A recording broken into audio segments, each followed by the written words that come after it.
একটি কোলাহলপূর্ণ শহরের কেন্দ্রস্থলে ইথান নামে এক ব্যক্তি দাঁড়িয়েছিলেন। সকালের সূর্যের মতো স্থির আচার-আচরণ এবং সত্যের ভার ধারণকারী চোখ, ইথান দুর্নীতিতে জর্জরিত বিশ্বের একটি অসঙ্গতি ছিল। তার জীবন প্রতারণা এবং অসততার জটিল জালের সাথে জড়িত যা শহরের মূল অংশকে গ্রাস করেছিল। ইথান শহরের সবচেয়ে বড় কর্পোরেশনগুলির একটির হিসাবরক্ষক হিসাবে কাজ করেছিলেন, একটি কোম্পানি যার ছায়াময় লেনদেন এবং ব্যাকডোর চুক্তির জন্য কুখ্যাত। তাকে ঘিরে থাকা সম্পদ এবং ক্ষমতার মোহ সত্ত্বেও ইথান সততা এবং সততার প্রতি তার প্রতিশ্রুতিতে অবিচল ছিলেন। প্রতিদিন তিনি কোম্পানির আর্থিক রেকর্ডের উপর ঢেলে দেন, সতর্কতার সাথে সঠিকতা এবং স্বচ্ছতা নিশ্চিত করেন।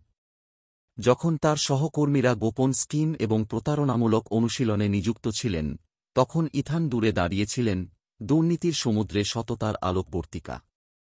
তার অটল সততা নজরে পড়েনি। অবৈধ কার্যকলাপে অংশ নিতে অস্বীকার করা সত্ত্বেও ইথান তার সমবয়সীদের এবং ঊর্ধ্বতনদের সমান সম্মান অর্জন করেছিলেন।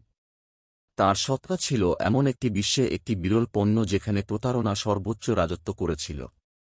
সময়ের সাথে সাথে একজন সৎ মানুষ হিসেবে ইথানের খ্যাতি সারা শহরে ছড়িয়ে পড়ে। সত্যের প্রতি তার অটল প্রতিশ্রুতিতে বিশ্বাস রেখে লোকেরা তার পরামর্শ চেয়েছিল। তিনি দুর্নীতিতে জর্জরিত বিশ্বে আশার প্রতীক হয়ে ওঠেন, অন্যদের তাদের নীতিতে দৃঢ় থাকতে অনুপ্রাণিত করেন। যাই হোক, সততার প্রতি ইথানের প্রতিশ্রুতি একটি মূল্যে এসেছিল। তিনি অগণিত বাধা এবং চ্যালেঞ্জের মুখোমুখি হয়েছেন, প্রায়শই নিজেকে তাদের সাথে মতভেদ খুঁজে পান যারা নিজেদের লাভের জন্য সিস্টেমকে শোষণ করতে চেয়েছিলেন। তবুও এই সবের মাধ্যমে তিনি দৃঢ়প্রতিজ্ঞ ছিলেন, ব্যক্তিগত লাভের জন্য তার নীতিগুলির সাথে আপোস করতে অস্বীকার করেছিলেন। এক দুর্ভাগ্যজনক দিন ইথান তার নিজের কোম্পানির মধ্যে ব্যাপক দুর্নীতির প্রমাণে হোঁচ খেয়েছিল। জড়িত ঝুঁকি সত্ত্বেও তিনি জানতেন যে তিনি তার সামনে যে অন্যায়ের উদ্ঘাটন করেছেন তার প্রতি অন্ধ চোখ ফেরাতে পারবেন না।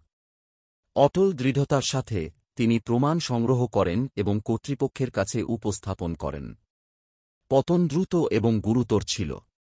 কোম্পানির নির্বাহীদের গ্রেপ্তার করা হয় এবং সত্য প্রকাশ করা হয়। যদিও ইথান তার উন্মোচনকারীদের কাছ থেকে প্রতিক্রিয়া এবং প্রতিশোধের মুখোমুখি হয়েছিল, সে তার বিশ্বাসে অবিচল ছিল। শেষ পর্যন্ত ইথানের সততা বিরাজ করে।